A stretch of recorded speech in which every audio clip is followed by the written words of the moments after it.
Hello, Canada. Hello, United States of America. Greetings to all of you here with me in Panama and all over the planet. My name is Kevin J. Johnston. This is the Kevin J. Johnston Show that runs every single Tuesday at 9 p.m. Eastern Time. Oh, we want to say welcome to all of you. Thanks for being here once again. I will not be doing my 15-minute diatribe. I will not be telling you funny stories or anecdotal tales. We're going to dive right into our guests today. We've got Rob Anders joining us right now. And also we've got a special guest I'm going to introduce you to in just a couple of minutes here. Rob, great to see you once again. Tell everybody who you are and why they must care as much as I do, please. Well, I was a member of Parliament for over 18 years in Ottawa, first the Reform Party, then the Canadian Alliance, and then finally the Conservative Party federally. And I've gone down the rabbit hole of central bank digital currency, and I'm very concerned about the control that will give government over individuals' lives, etc. And you can just look up the quotes of Mark Carney to figure out where he wants to take stuff. Oh, yeah. It's very dangerous. And our next guy that you're going to introduce is one of these bankers in Alberta who I think really understands. And we swap some emails back and forth type of thing about where we think this is all going. Well, let's just introduce him right now, shall we? Brett Oland from Bow Valley Credit Union in Alberta. Welcome to the show for the first time. It is a great pleasure to finally see you face to face. Oh, great. Well, thanks for having me. Really appreciate it. Well, tell everybody here what Bow Valley Credit Union is and how it's different from a federal bank. And then we're going to dive right into my questions. Go ahead. Oh, boy, open a can of worms there. Okay, Bow Valley Credit Union based in Alberta. We've got about 600 million in assets, which is small relative to the bigger banks, especially in the U.S. We are a credit union, which means that we are membership owned, so we're not driven by shareholder demands. Specifically, the BlackRocks, the Vanguards, the State Streets of the world, and specifically in Alberta, we're regulated differently. So we're regulated provincially, which our province definitely has more a freedom mindset in mind than the Ottawa mindset, which regulate the bigger banks in Canada. Specifically, Bow Valley Credit Union, we're well known for pushing back against the COVID mandates for vaccination. We never forced anybody to take any vaccinations. We feel that's a health decision that should be made on behalf of an individual, and it's not up to corporate organizations or governments to make that decision. Secondly, we're pretty well known for very much pushing back against Ottawa. During the Freedom Convoy, we refused to close anybody's accounts that were associated with that, which a lot of the bigger banks across Canada were forced to do that.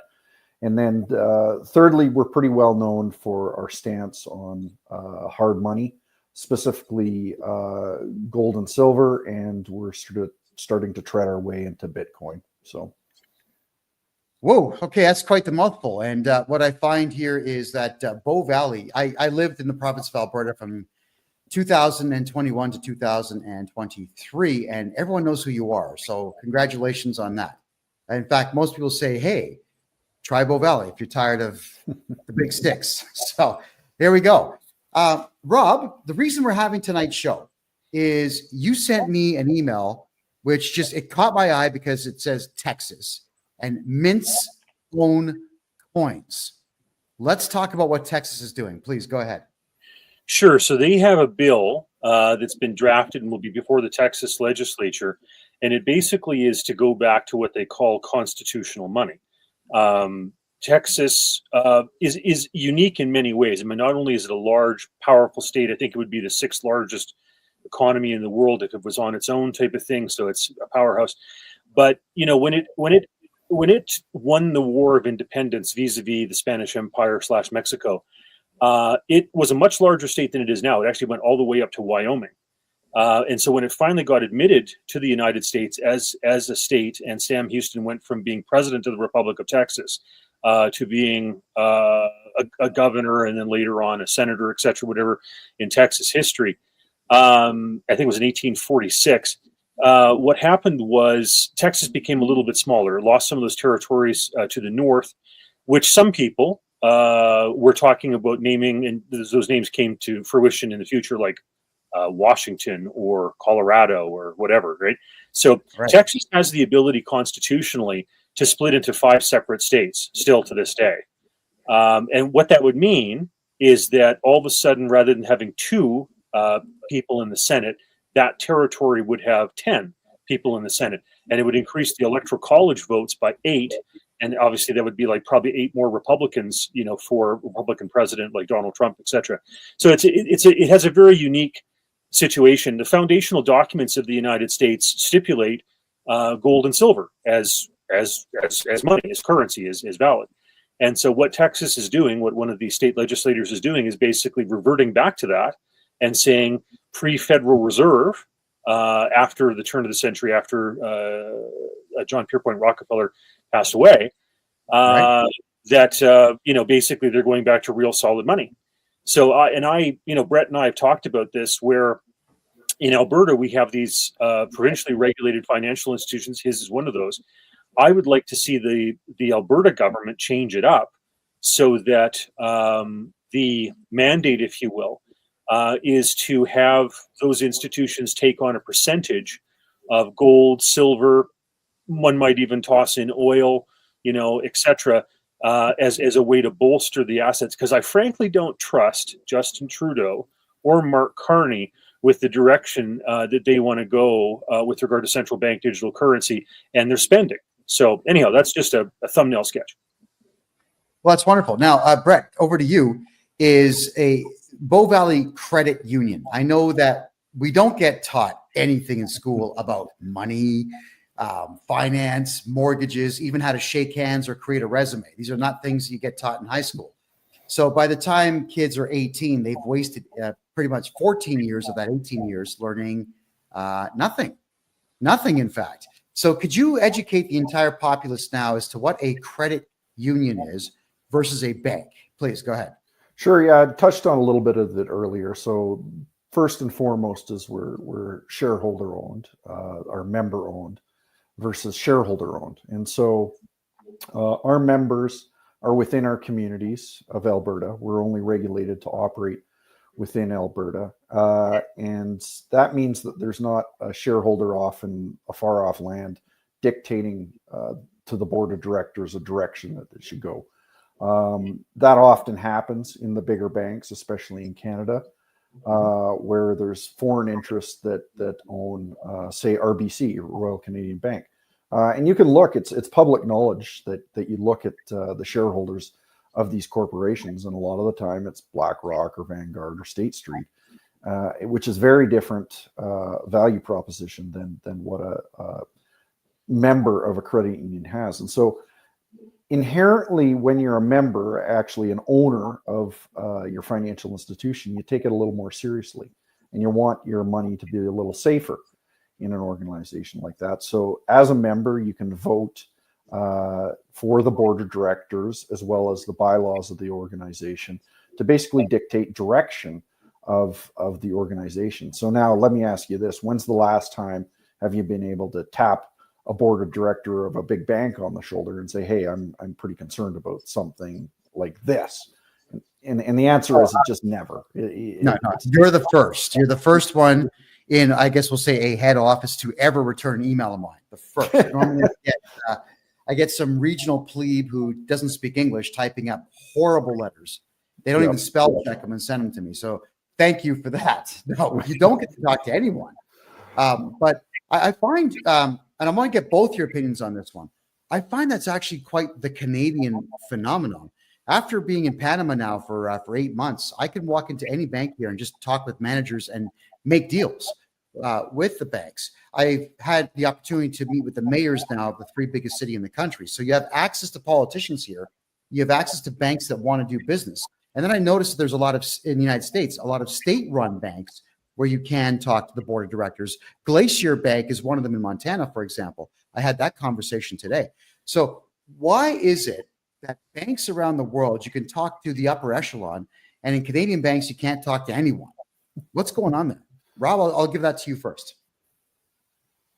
I'm just a politician as opposed to the banker, but I think part of it is because we have less competition. We in Canada, when you think about it, on the federal level, you have these chartered banks, and there's a half dozen of them. And so, in the United States, there's a greater proliferation of banks. And I think that, I'm a big fan of the provincially regulated chartered stuff because, I've had my run-ins with the CRA, as we've talked about on the show before. And, and the big banks just jump and do whatever they want them to do type of thing, regardless of whether or not there's, sanctioned by a judge or whatever. So I exclusively bank with provincially regulated institutions now. I won't even touch the federal ones as best as possible. So I think it's partly that we don't have as much competition as we should. Like, I want to stress as well, like Canada used to be, and this is something to be proud of. I mean, we have, we're not proud of Trudeau or Carney or a lot of the mayhem that's going on now. But from 1817 until 1914, we had the longest running free banking system in the world. And we were an example, actually, to the United States when Polk was running for president in the 1840s, et cetera, when he was running against central banks. And, so for that length of time, those institutions, and a lot of them were actually, because, 1817 predates 1865, those were banks, a lot of them that were actually chartered by their colonies. So you think of the Bank of Nova Scotia, you think of Toronto Dominion, you think of Bank of Montreal. Okay, a lot of these were actually colonial, provincial at that time, or colonial became provincial institutions, and that currency, when they held gold or silver in reserve, was traded as far down south as the Caribbean and as far east as Great Britain. Was respected in the United States. So we actually were an example of what Polk was talking about when he was running for president in the 1840s about getting rid of the central bank, right? Okay. Because he actually had a self-regulating, in a sense, independent, private currency system. It was beautiful. And so anyhow, I think we've drifted so far from that ideal. Canada used to have 2,500 tons of gold, This is back in the 1960s. If we'd held on to that, we would be the third largest reserve of gold in the world after, like the United States, for example. And I think it's Russia or China that would come back after that, but maybe Italy now. Anyhow, but yeah, it's just I think we've lost the sense of competition, and it's been overregulated, I think. All right, and Brett, I want to get your thoughts as somebody who's in banking.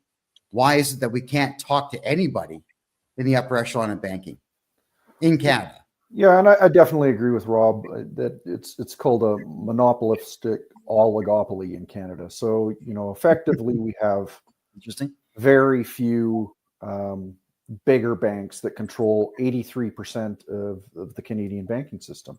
And then you have these smatters of credit unions. There's only about 200 in Canada. Compared to the United States, where they have over 6,000 banks that you can choose from. So there's definitely that piece where there's lack of options. And what's really troubling to me is in Soviet Russia, there was one central bank and there was one commercial bank. And so basically, if you got debanked by the commercial bank or the central bank, effectively you were done. And so when you see something like almost a monopoly like there is in Canada, and the central bank, the government, and the commercial banks start to get closer and closer and closer together with the way they're talking on the same song sheet, it gets to be very troubling. Like, you can see the direction that something like this is going. Right. I want to toss into something that Brett's talked about there, and I know, for example, I took in a presentation that he did in Cochrane, where the head office for their bank is, and he mentioned Gazbank, and I was like, this guy gets it, because when Lenin nationalized the banks in 1917 in Russia, then the Soviet Union, whatever, what happened was they had it was easier to nationalize the banks in Russia than it would be. Sorry, it's easier to nationalize the banks in Canada today than it would be in Russia and the Soviet Union in 1917. In other words, they had more banks with a greater dispersion of assets in 1917. So you imagine the type of control that was when they created Gauze Bank. Canada, because we have so few of these massive federally chartered banks, it actually is less banks with a greater percentage of the assets. It would actually be easier than what happened in 1917 in the Soviet Union. That's frightening when you stop and think about it. Yeah, for sure. All right, so this is the question I've got, and it's a big one. Being here in Panama, I'm helping a lot of Canadians get their money out of Canada into Panama. I'm also helping them move money into the United States. I'm helping Ontarians move to Bow Valley in Alberta. Here's one of the issues: is the banks here. There's 52 major banks in Panama. There are 3 credit unions. The Canadian bank system, at least the federals, will not allow you to transfer money. Banks in Costa Rica, Mexico, Honduras, Panama, possibly even Brazil. And the banks around the world are saying, you know what, we're not dealing with Canada anymore. It's become a joke. So, Brett, I'll put this to you, is why are Canadian banks not allowing Canadians to buy crypto and move money around the world, even for investment? Well, it stems back to around the year 2000, 2001. And if you remember, that was the terrible day that the Twin Towers went down on September 11th, 2001. And suspiciously, very quickly after the towers went down, in Canada and around the world, they talked about a lot of these anti-terrorist mandates that, well, if we cut off the funding to these terrorists, then we'll be able to stop terrorism altogether. And it's always, they put in these rules always, it's for your safety and security is really where it starts. And that was sort of the impetus of what we call FinTrack in Alberta. And FinTrack is basically the oversight body. And at the time in 2001, I don't think anybody complained that it came in and that it was going to surveil basically people's bank accounts. And FinTrack is a fairly benign organization, and really what it does is basically tracks people's information. So if money's coming in or out of a bank account, as a financial institution, a lot of the time we have to report on it. But often FinTrack comes up with these rules. And so if there's rules, say you own a car wash, or you deal in cryptocurrency, or you're, dealing in drugs, or whatever it is, like there's all these rules around FinTrack, and those rules just continue to expand. And so what they do is specifically blacklist a lot of countries around the world, and basically say, you know what, they're not your traditional country that does business, and so we're going to basically blacklist them, and we're not going to wire any money to them, type thing. So I'm certain that there's ways that you could find around it by finding an intermediary bank in the U.S., which I'm sure you figured out, Kevin. But Yes, they don't make it particularly easy, and that it's not a surprise that they're dealing with very cash-intensive businesses. They're dealing with crypto, where you can move money without surveillance.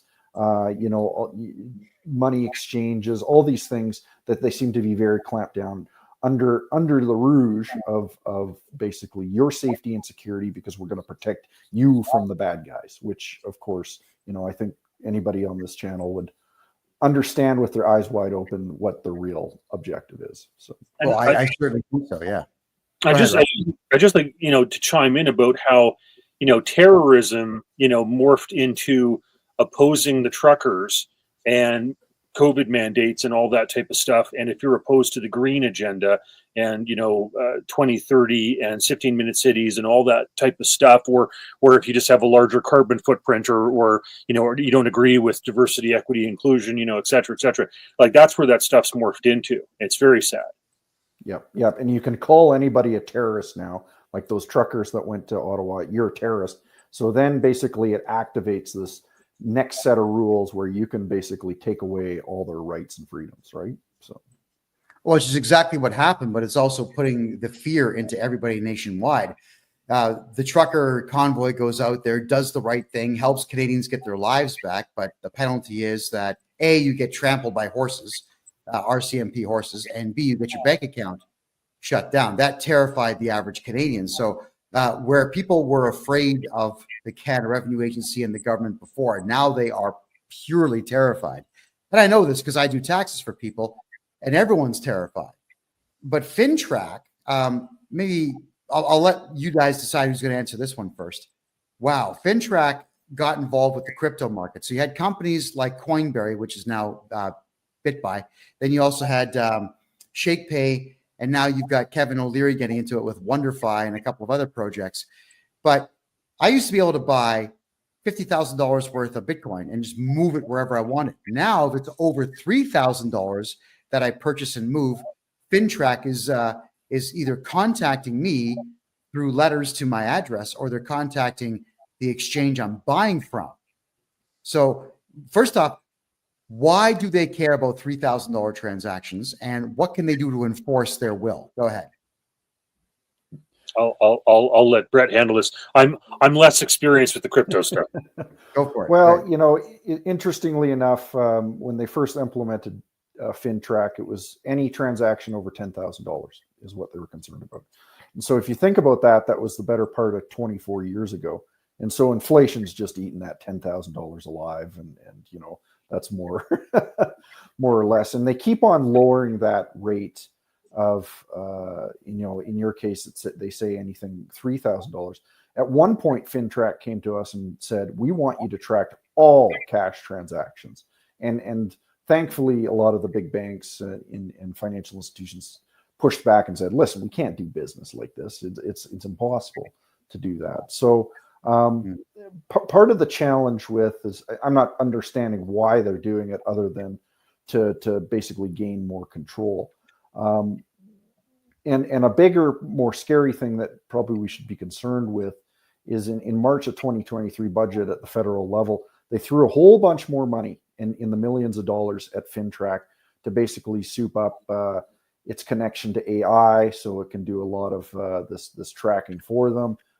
Built up connections between the RCMP, which are like the local or the federal police here in Canada. And so like, and these connections just, it's hard not to think that they're going down to a nefarious place with all these things happening when they're basically sharpening these tools in the background. So, okay, so I'm just being asked what FinTrack is.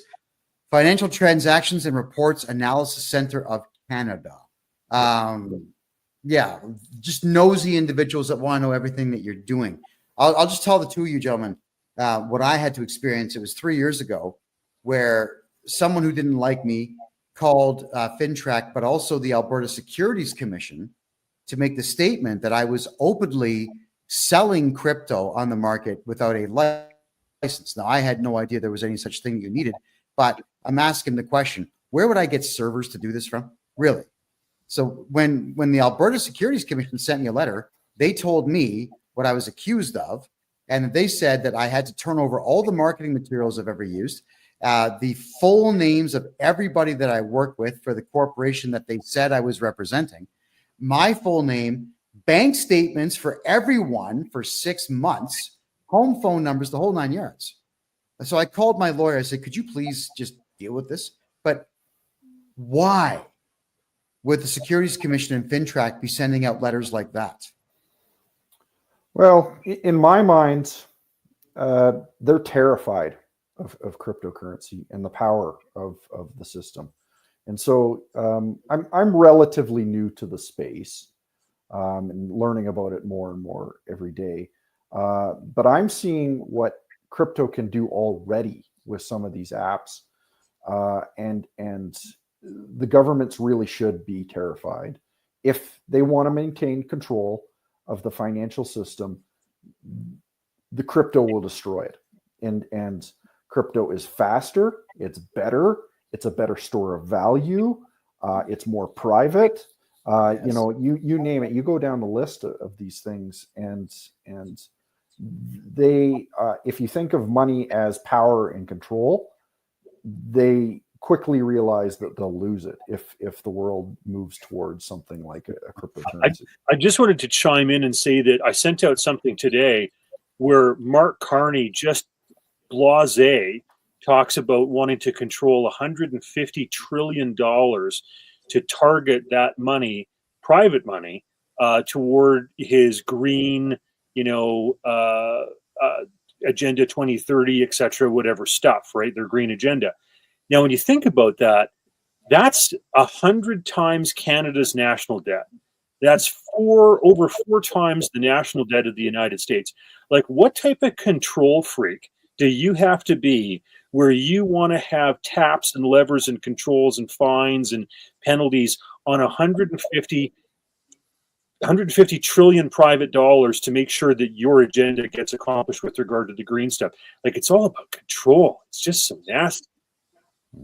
Yeah, what exactly will this control get them? I mean, there's only so much money you can have and only so much you can spend. I mean, does anyone have any idea why they want this kind of control and what the plan is with it?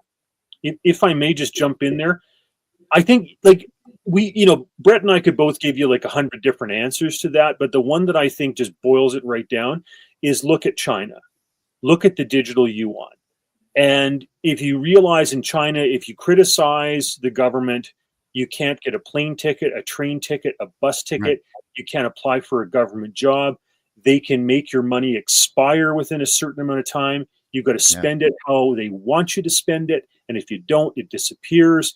Like, it's all about that control. So like, there's all sorts of facets to this, but I think that China is the easiest way to understand what some of these control freaks want.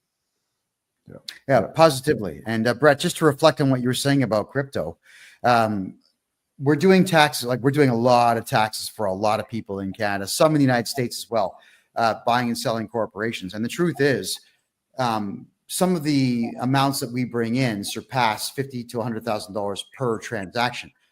I'd rather have it in crypto.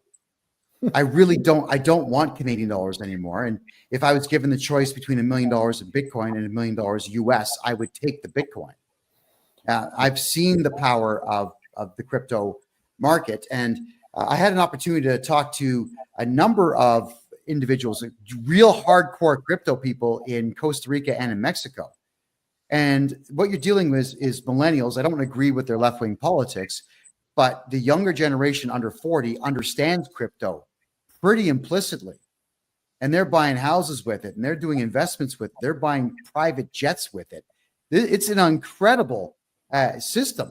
So now I guess the question would be, how would Bow Valley Credit Union or provincially chartered banks like yours get into this market and profit off of it? Well, and this fundamentally goes back about 3 years, and a lot of what we're talking about here, central bank digital currencies, government control.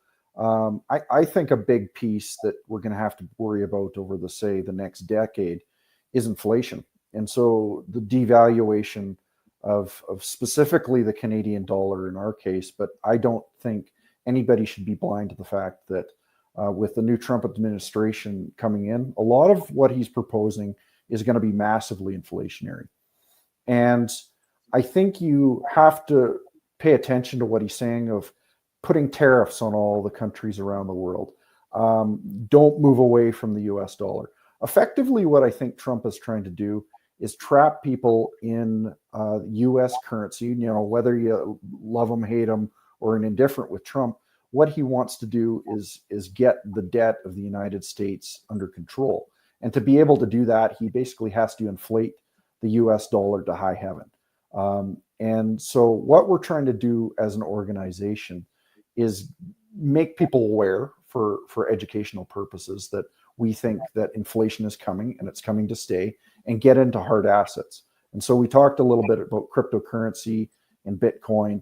We're pretty big proponents of gold and silver that have throughout history been very good protectors of wealth, as well as other hard assets. We're talking land, we're talking housing, we're talking apartment buildings. Anything that you can drop hurts your foot is effectively what you want to be into. And the last thing that you want to be into is like sovereign debt, like sovereign bonds. and low interest paying accounts and things like that, because they're just going to get wiped out over the next number of years. So, yeah, actually, speaking of low interest accounts, maybe you could reflect on this one quickly. I made a presentation to the mayor of Panama City. We were talking about banking. One of the big things I really want to flog is banking here. Everyone knows Panama for the canal and nothing else, right? So I said, we got to market this city. The city's got incredible technology, 35-cent subway rides. The subway is better than Toronto and New York's combined. The infrastructure is here. Let's market what we have.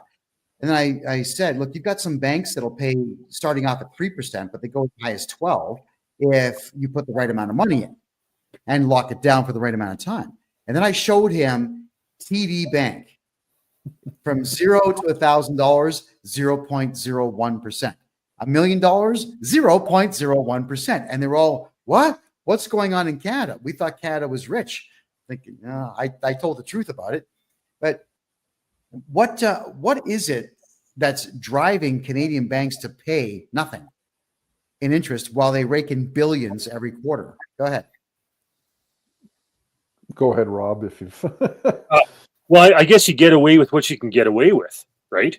And so if you can do that, you do it. I wanted to touch on this idea of, crypto and commodity-backed currency. I'm a believer in commodity-backed currency. I agree with Milton Friedman. I think he gave the best description of the gold standard, et cetera, that I've ever seen. I like private crypto better than I like central bank digital currency crypto or whatever, right? Because that gives the government gobs and gobs and gobs of control. I know a friend of mine who's an energy trader for Royal Dutch Shell said that there was some other system that Cato Institute had talked about, but he didn't know the details, et cetera. But I think it's hard to beat a commodity-based currency. First the world started off with barley in like Mesopotamia for about 2,000 years. Then it went to gold at around 500 BC, and then eventually silver, and then copper. Various countries, whether the Roman Empire, the Chinese, messed with copper, and the final one, kind of with the petrodollar in Saudi Arabia and the United States, with oil. Those are the five. And I know that Holland dabbled with tulips and other places with seashells and salt and whatever. But I think those five things, those five commodities I just talked about, are money, and gold is the king of them. So I'm a big fan of that. I think that thousands of years of recorded history since Herodotus, kind of prove it. Yeah, and you actually see in societies like that is the lower classes actually do much better because they're compensated properly. There's a phenomenon called Triffin's dilemma, where basically whoever prints the money gets access to it first and then doesn't have to feel the consequences of the inflation. So of course the government prints the money, they're the closest to it, and the politicians, and so they spit it out into the economy, and by the time it gets down to your blue collar worker, that devaluation has already happened. And so commodity-backed currencies effectively prevent that from happening because you can't print oil, you can't print gold, you can't print wheat. And so they can't get away with this nonsense. And just sort of talking about your earlier question there, Kevin, it's this phenomenon of free money that's happening in Canada, in the Western world over the last couple of years. It's basically the social elites at the top funding their stupid agendas. And I think we start to see it in society.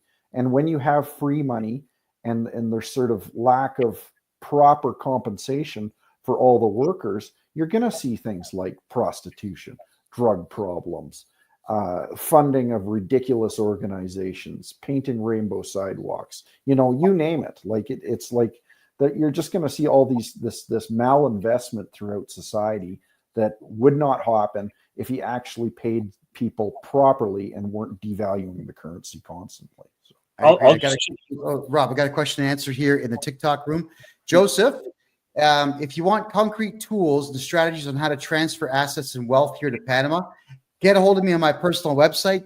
My name, kevinjjohnston.com. Could everybody please type that in the room, and same over here on Kick? I appreciate that. By the way, guys, Look at the free information you're getting. It's amazing.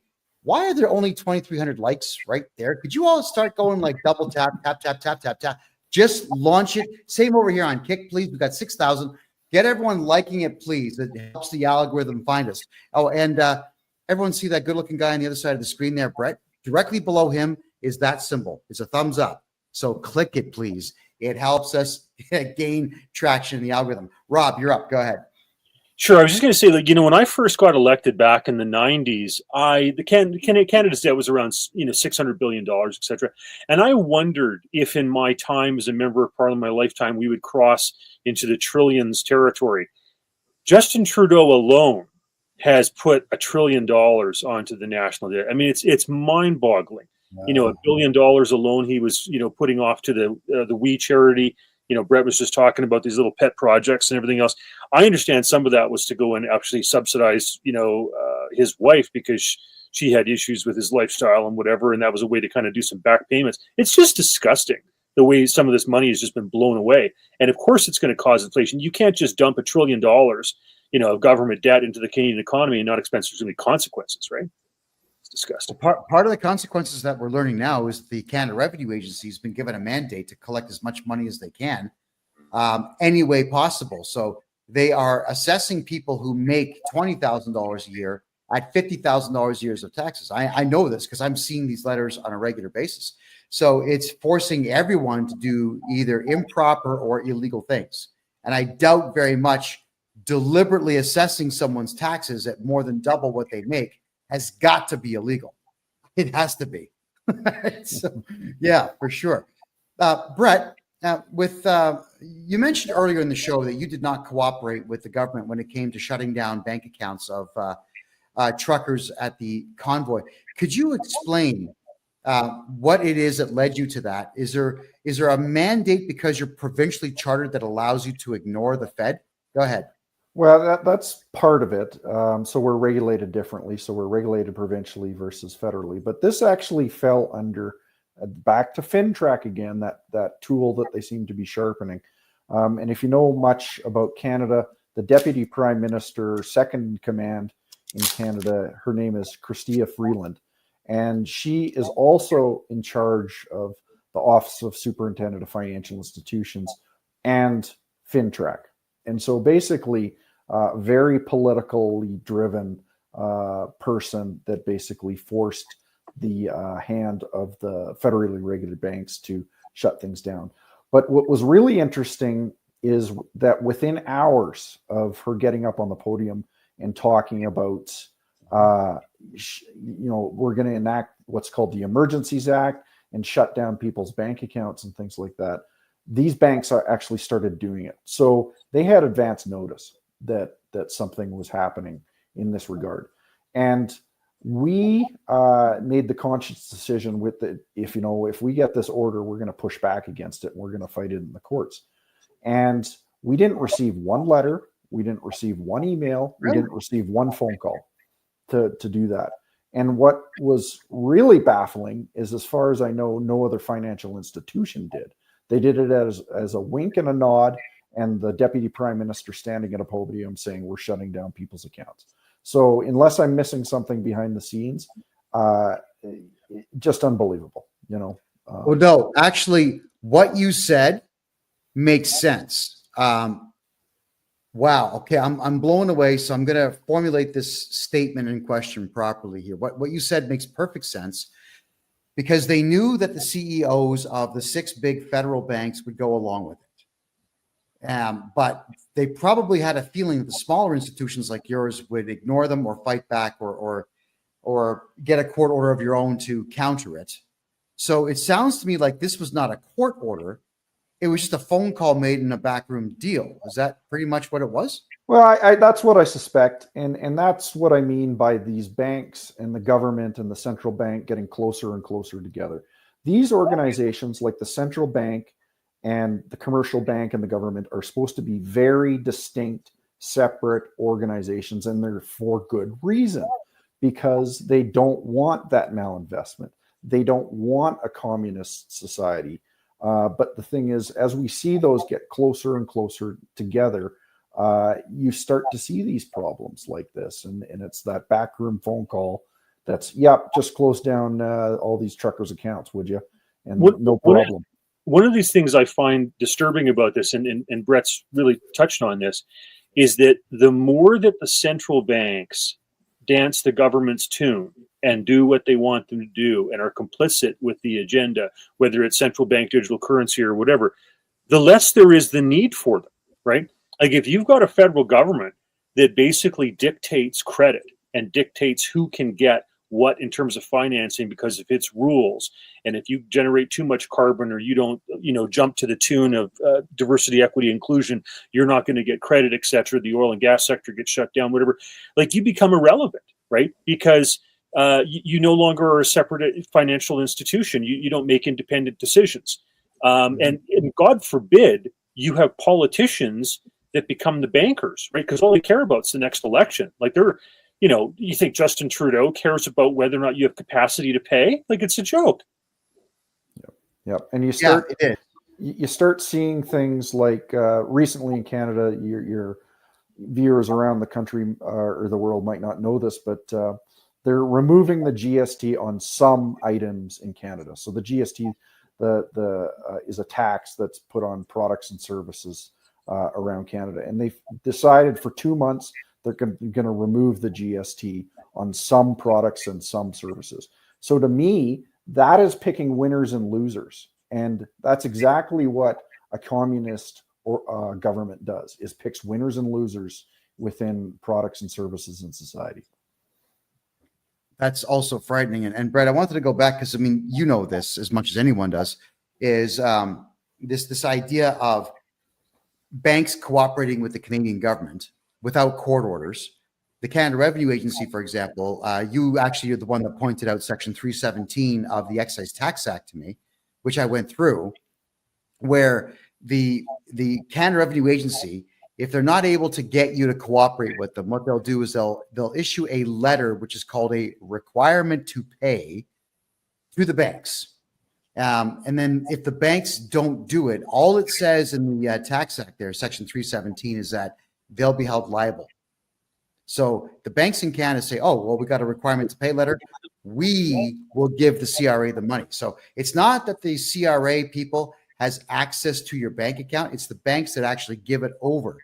But Brett, I had a great conversation with a gentleman that works for the CRA. I'm actually going to release the audio track soon as my lawyer says it's okay.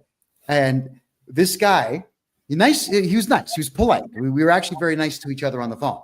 But he says the following: the CRA does not sue people because we do not want to set a precedent of losing. He said this. He also said that they don't file criminal charges because they can't make money on that. They don't seize properties unless it's an absolute guaranteed slam dunk win that they have case law to back them on, because it costs too much money to try to get somebody's house. Mm-hmm. So if the CRA is making statements like this, what are the banks afraid of if they just tell the CRA, no, we're not going to give people's money to you anymore? If you don't mind, I'd like to just delve into that. There are so many people who are scared of their audits and scared of, I mean, the CRA is now 59,000 employees. It's bigger than the Department of National Defense. It's bigger than Canada Post. Okay, that's ridiculous. We have 8 times the number of people working for the CRA that the United States does in the IRS per capita. We have 10 times the number of people working in the CRA that Germany does per capita. It's outrageous. And I want to tell a story about David Elderfield. He's a fellow that I know. He ran a company called Wayfair Identifiers. And back after 9/11, when the Twin Towers, Pentagon, etc., got hit, he came up with a system that could identify the contents of 95% of the sea cans, the containers that were coming in. And you take this thing, you put on the side of these things with a spectrometer. It can determine parts per trillion of whether or not there's drugs or explosives or human cargo, etc. Right now, only 5% of the shipping containers get checked. Okay. Now, China took an interest in this. Surprise, surprise, because they're involved with fentanyl and opium and human trafficking and all that stuff. So they pretended as though they took an interest in it. Well, within days of China making an offer, etc., all of a sudden the CRA pressured the banks, and this poor guy got shut down. He was going to do a sale to an American company worth, I think it was $14 million US, or at the time about $20 million Canadian. Canadian Border Services loved what he was doing. Homeland Security loved what he was doing. And this poor guy got shut down, and his system was better than ArriveCan. Okay. And now the government's talking about throwing away a huge chunk of money on ArriveCan 2.0, which is going to allow smugglers to identify people crossing the border, when they're going to be there, what vehicle they're driving, what their telephone number is, so they can track it, etc. And load a Lexus bumper, full of drugs, and then pick it up on the other side. And the government's thing was, when he did Wayfair identifiers, they said they didn't want to pick winners and losers. Well, here you've got this government. You've got people tied to the Liberal Party who were getting hundreds of times the amount of money that Wayfair identifiers was going to be allocated or whatever. And it's ridiculous that there's so much feather bedding and corruption, and the idea that we would allow more of this carte blanche is ridiculous. Anyhow, sorry, that's my rant. Oh, of course. So, Brett, why are the banks not just saying forget about it? Because when I read the Excise Tax Act, here's what it gets really interesting about the act versus the law. Whenever I look at criminal law, for example, there's always a punishment for something that you do wrong. But in any of the tax acts, there's no punishment. It just says you'll be held liable, which means we're going to get really mad and shake our finger.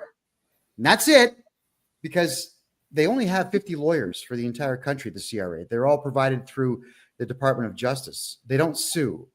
Is there a way that we could get the banks, financial institutions, employers to just say no to the CRA?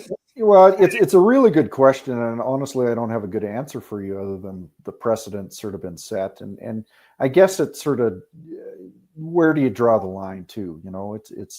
We get demands not just from the CRA, but we also get child support demands and things like that. So right. The thing is,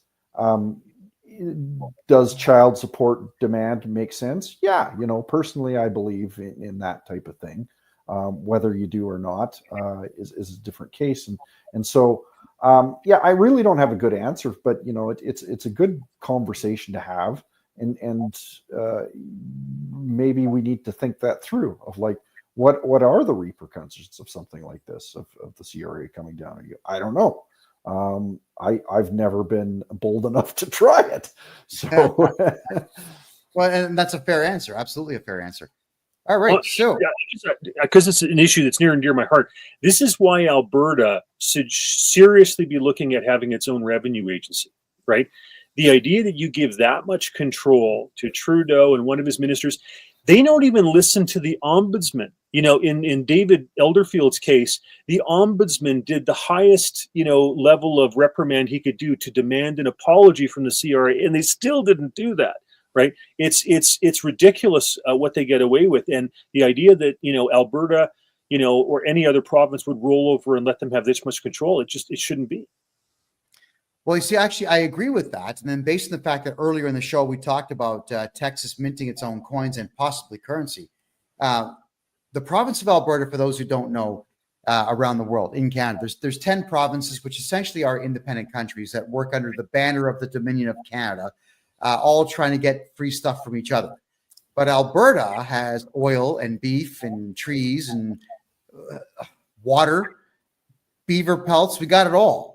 Alberta does have it all. It could be an independent country just on the oil alone. So do you gentlemen think that there is a way for Alberta to have its own minted coins and, like you said, its own revenue agency where all the money actually could Alberta be its own country? Let's go through all three of those. Brett, if you wouldn't mind, I'm going to maybe address this first and then turn it over to you because of what you guys are doing. Okay. Sure. Because Brett's really tackling this in a head-on way.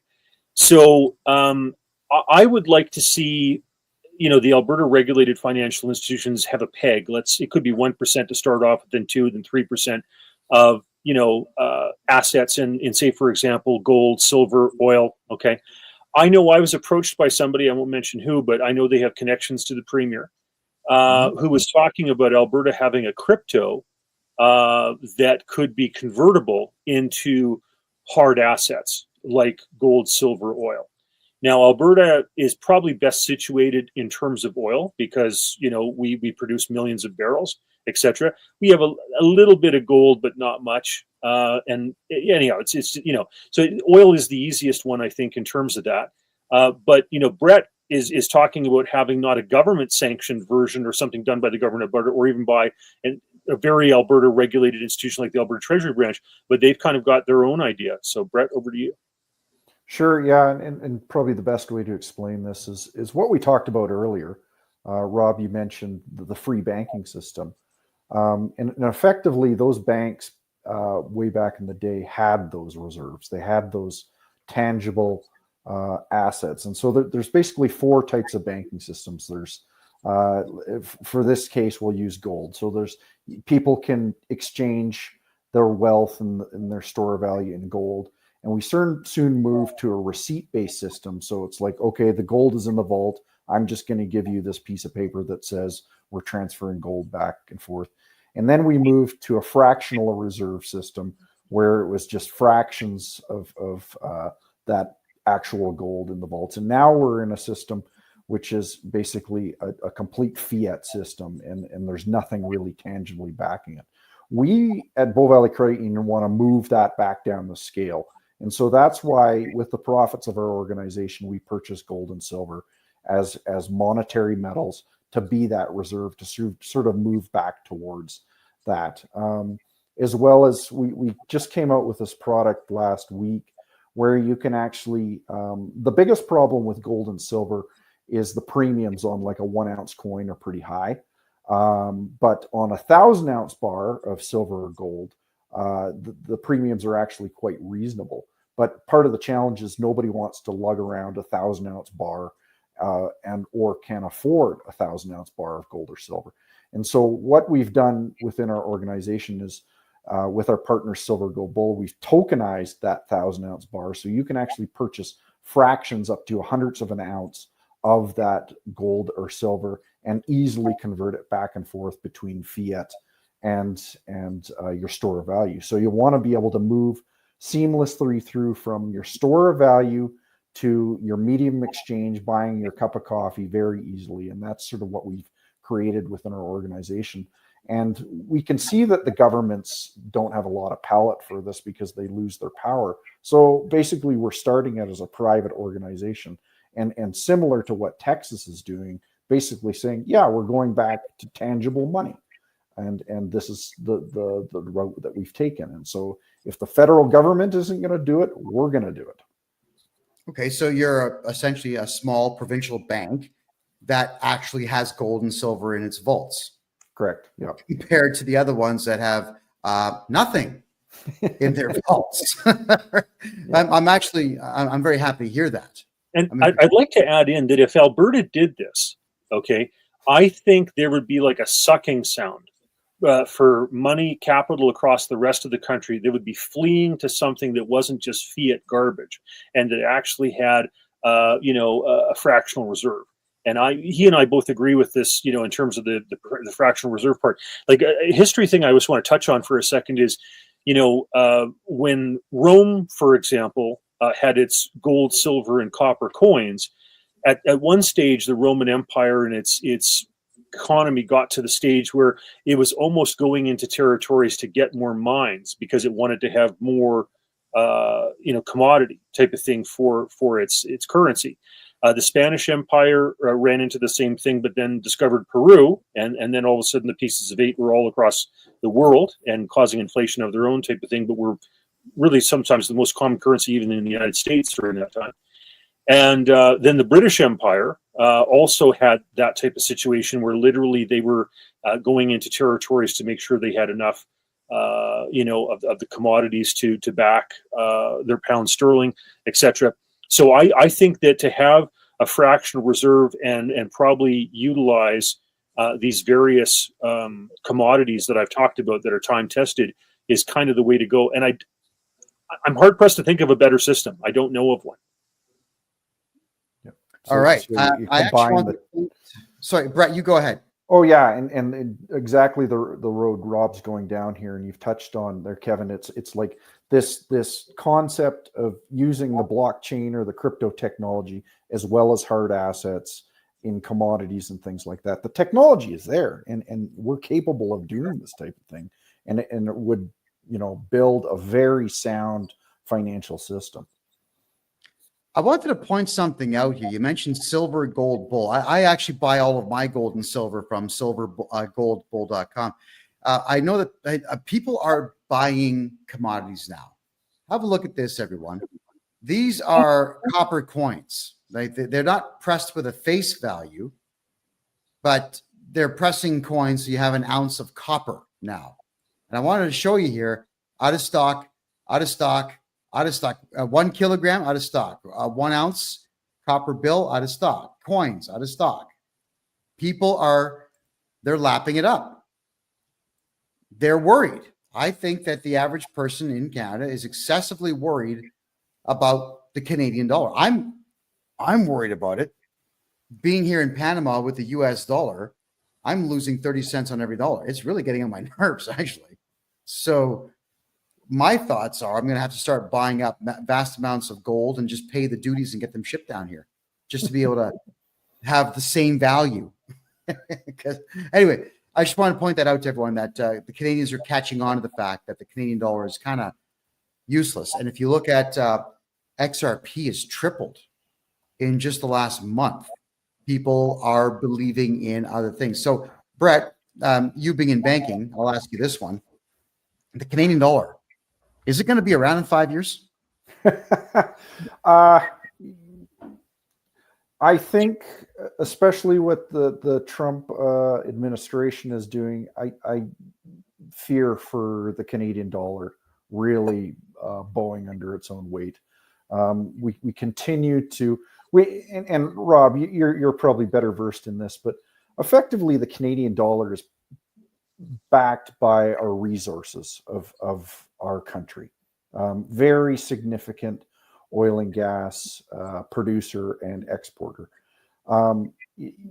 If governments continue on down the path of this green agenda and continue to make it more and more difficult to get oil and gas out of the ground, our dollar is going to collapse on itself.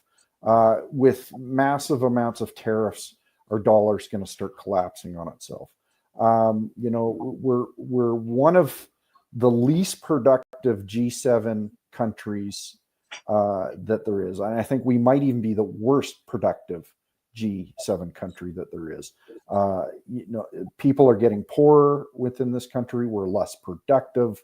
And this all leads to a decline in the currency and the devaluation of the currency. So, and part of the challenge is this compounds on itself.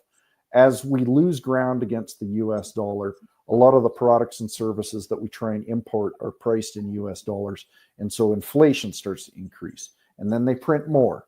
And then inflation increases again. And then they print more. And you get into the super cycle of where it really perpetuates itself. And it's no wonder you're seeing things like hard assets out of stock, because people recognize this.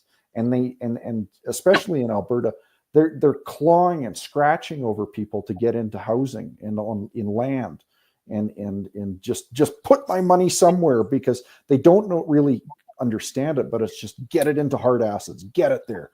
Right. It's really just unbelievable, frankly. So, okay. So then I guess here's a real good question for you then, based on what you just said. Let's say that everyone in Canada takes all of their cash and buys hard assets with it. Let's imagine that everybody could afford a house. What would happen to the housing market if the Canadian dollar crashed and had to be replaced by the American dollar? Like, I know it's completely speculative, but it's a concern of mine. Honestly, to stabilize things, I think that may be the direction that we have to go ultimately. If people lose faith in the Canadian dollar, it's still the worst the dirtiest shirt in the pile, but the U.S. dollars is still a safe haven, and rhetoric by the Trump administration only compounds on something like that. And in my mind, and we touched on it earlier, but the U.S. dollar will be the last dollar the last currency to fail. Everybody will currencies will collapse before the U.S. currency will fail. So I think I'll add on that to say that, okay, let's talk this BRICS thing, for example. You've got Russia in the midst of a war that is not going well for them. Their currency, their gold reserves have gone down as a result. China has gone down in terms of their gold reserves by about 1,000 tons since, a little over a decade ago, etc. And their economy is having its issues. India is going ahead and storing up and buying it's massing its gold reserves because it's worried where things are going to go. South Africa, has its own issues, type of thing. So I don't think that that's realistic. Like I know that China and Russia don't like having to deal in U.S. dollars and would prefer to get out from under that. But if I'm a banker in Frankfurt or Zurich or wherever, I'm not going to look at the BRICS thing and go, yeah, that's credible. I don't think that's realistic. The euro. Britain is looking to do the Brexit thing. They're kind of, going back and forth with regard to that. Germany has now elected, the Alternative for Deutschland in a serious way in the Bundestag. They're looking to get out because they don't want to take on the debts of Portugal, Italy, Greece, and Spain, etc. You think about it with the euro, you've got 20 plus countries with 20 plus macroeconomic variables. So to figure out the value of the euro, you've got to have like 400 to 500 variables in the calculation. Like it's insane. I think Margaret Thatcher was right when she said that lowering the tariffs and creating a common market made sense, but that the lack of immigration controls and the common currency was not going to work out. I think she's right. It's just a matter of when. So I agree with Brett that the Americans with 8,000 tons of gold are still, and by the way, that's not the 20,000 tons of gold that the United States had in the 1960s, right before they delinked to gold in 1971 with Nixon. So they're not the currency they used to be, but it's still the best one of the bunch. Well, I'd rather make that than Canadian, but still rather make Bitcoin than both. So that's me telling you the truth there. But a common thing also, gentlemen, that's told me all the time is that Canadians actually want the U.S. dollar in Canada. Now that Trump has won, Canadians are saying they want Trump to invade, take the country over, and bring the U.S. dollar into Canada. So it goes to show that with copper coins being bought up, with silver coins being out of stock in these places, I don't think anybody really has any faith in the Canadian dollar, period. Canadians are on my case all the time. I mean, I don't have enough hours in the day to get the bank accounts open here in Panama that we need to. So is there any way to rescue this country that's going down the Canada, not Panama, Canada going down the toilet the way that it is? Well, I think Brett's part of the answer. Which is that you've got to have banks that are willing to say, hold on a second, we don't agree with what the government of Canada is doing. We don't agree with central bank digital currency. We don't agree with the regulations that they're doing to try to kill the oil and gas industry. And we've got to kind of start doing our own thing because they're frankly not acting in a responsible way. So we need to have people that vote with their feet, their dollars, and their checkbooks, and their mortgages and credit cards, and go toward institutions that are being financially responsible, like Brett, and say, we don't want to be part of this super controlling, overly regulated fiat system. We want to go back to a fractional reserve. And I have been working and sending out emails, for a while now to try to encourage my fellow politicos in Alberta and across the country that I think Alberta is in the best position of any place to have our provincially regulated institutions move over to a fractional reserve system. Well, that's a mouthful. That would take quite some time to disseminate. Brett, I mean, Rob here is saying that you're part of the solution, and I think that you are, by trying to get banks to maybe hopefully follow your lead and own hard assets. Now, let's talk about commodity-based banking for a second here. Is it possible, you think, to actually have an oil-backed currency as opposed to gold based on how much oil Canada has? And would it make sense? Yeah, I think it probably is. And that would probably be the excuse of governments today is like, well, our dollar is backed by the commodities. They're just in the ground, which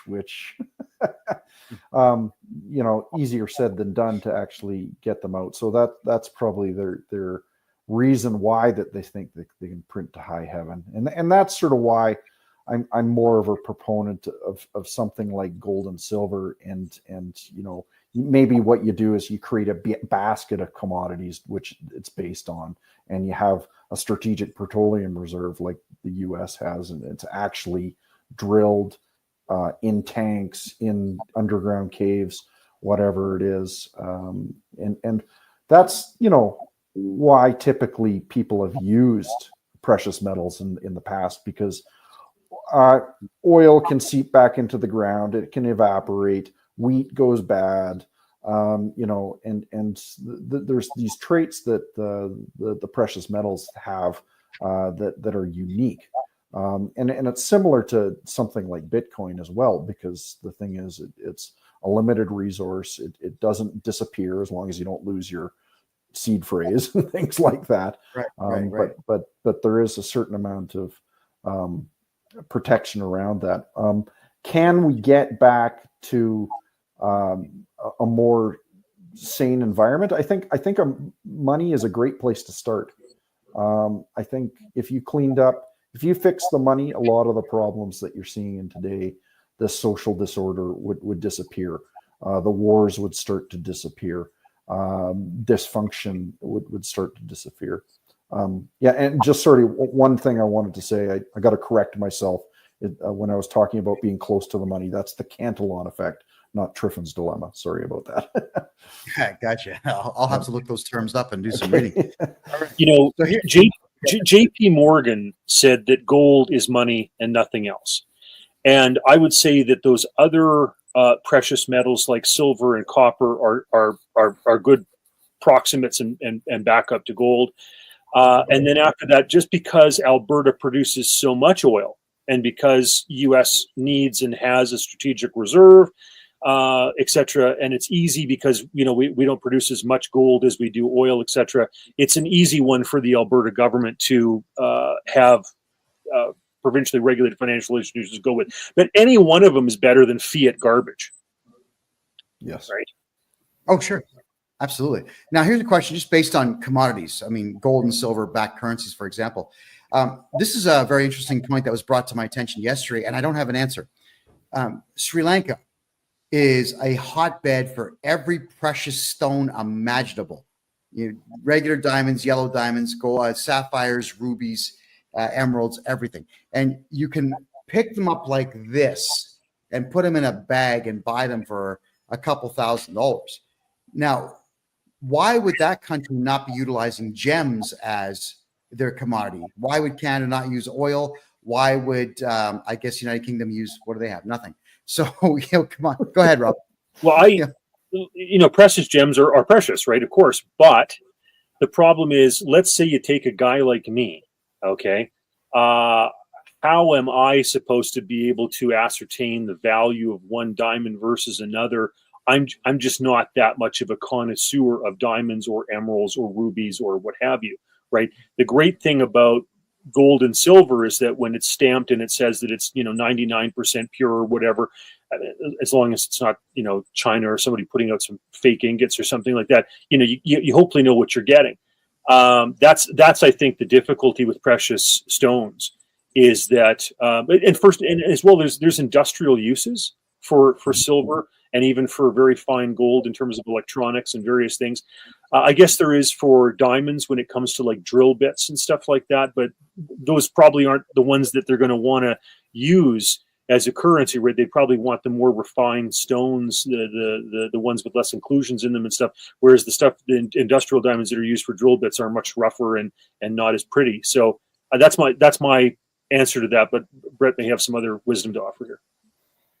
Yeah, sure. And you really go back to the definition of money, whether it's fungible, that means whether you can just trade it, whether it's durable, whether it's, can stand up to a little bit of wear and tear, where it's portable, you can move it around, recognizable, which exactly what Rob's talking about there. I can't recognize one diamond from another, and as well as the stability. And, you take a look at that stability as a key trait of money. And I think it's safe to say that any fiat currency in the world today does not have that stability. And I think people recognize that. So, something that Brett just said, like, I can't tell the difference between a diamond and a cubic zirconia. I mean, I'm sure there. Yeah, I mean, jewelers could maybe, but I can't. So I think that's part of the problem. Well, a cubic zirconia is something that I would deliberately go look for if I was going to put a ring on someone's finger. I'm not buying diamonds. Yes. You're right. You'd have to be trained to know the difference between the gems. I get it. I've just not been able to figure out why a country that has so many wouldn't use it.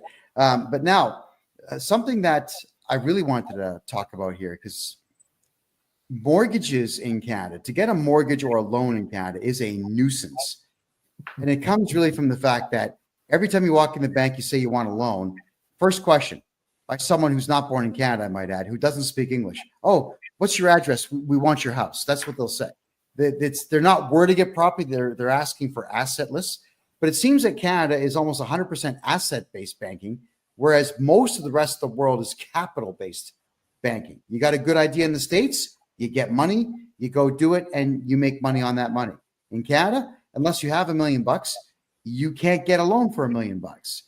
Brett, I'd love to get your take on that one, please. Yeah, no, we're especially seeing some challenges. We're considered income-based lenders, and that's becoming very difficult, especially with the baby boomer generation retiring, because they don't have any income. And so when most of the financial institutions in Canada are income-based lenders, or collateral-based lenders like you're talking about, it makes it extremely difficult to do a lot of type of lending. I would suggest it's a safer type of lending, but part of the challenge is, and we've seen this in Australia and especially in Canada, the housing prices have just gone up in their bananas with the cost of housing compared to the average wage of an individual. And it's not like that in the US. It's not like that in other areas of the world, where we're talking about 30-year, 40-year mortgages and that type of thing. And the youth in Canada cannot afford any housing. It's just unbelievable. So part of the challenge too is it just compounds on itself. So anytime there's a bit of a wobble in the housing sector, the Canadian economy is so dependent on it that the federal government is very quick to step in to solve problems and basically throw more credit at the system. So, but you're absolutely right. There's more than one way to skin a cat, and really you should look at hard collateral and capital to be able to do lending versus just passing around houses back and forth to each other, because it makes up a huge proportion of the GDP of Canada and Australia, right? So I just wanted to touch on China for a second. Like, one of the reasons that the Vancouver housing stuff is just priced out of ridiculous is of course there's great weather and people want to live there even if they can't find a job there, whatever. But as well, if I'm in China and I have this ridiculously controlled, regulated, blah blah blah, digital yuan, I am going to own a property in Shaughnessy in Vancouver, even if I don't live in it and it sprouts up weeds, because that's way safer than having my money in Chinese digital yuan in banks in China. So that's part of the problem for Vancouver, is you've got all this Chinese money that is desperate to get out of this corrupt system. And you're probably seeing a lot of that, even just what you do, Kevin. It's like Canadians recognize the corrupt system and they're looking for a better alternative down in Panama or Central America or South America, that type of thing, right? Well, I've already found it for some Canadians. There are a number of companies down here. It took a little bit of negotiating to get it to happen, but if you have a credit card, like an Air Miles credit card, buy a condo on a credit card. Just tap it, get your Air Miles, get your points on it. But now you've got a concrete bank down here. And condominiums, actually, they really go up in value in Panama. In Canada, they're worth nothing. I wouldn't give you $5 for one. But here, I'd buy half a building worth of them and Airbnb them out and watch them grow in value. So you are correct. I am seeing Canadians and Americans, mostly Canadians though, putting their money down here where it's affordable. And I keep alluding to this in my show. My grocery bill is $30 or less per week. There are restaurants that have plates of food bigger than my head for $2-3. I'm stuffed. I can't even finish the meals. 50-cent coffees, 50, 60-cent donuts, $1 slices of cake, 6 inches across. It's easier to live in a place like this, much like I'm sure that Vancouver, as expensive as it is easier for Chinese folks, especially from the big cities, to live in. So yeah, we're seeing wealth moving out of crazy places into less crazy places all over the world. I just wish the Chinese folks knew that Canada is almost as crazy as China.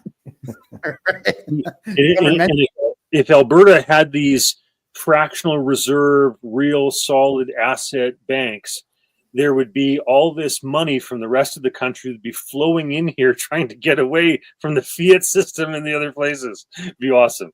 I would love it.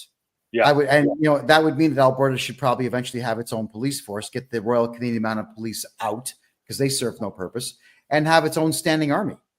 I think it'd be great. I would love that. Would be the Alberta that I would move back to in a heartbeat. Is to be there with its own currency and its own almost sovereignty. The Switzerland of Canada. It could be that. I know. Do you think that Daniel Smith's got the backbone for it? Well, we're going to see. And sometimes, even if she doesn't have the backbone, if we can convince David Parker and Take Back Alberta and the Alberta Prosperity Project and all these other plethora of organizations that push for these things and get people elected onto the board for the party, maybe that can happen. We'll see. Because it's worth it. It is. It would be a very rich place.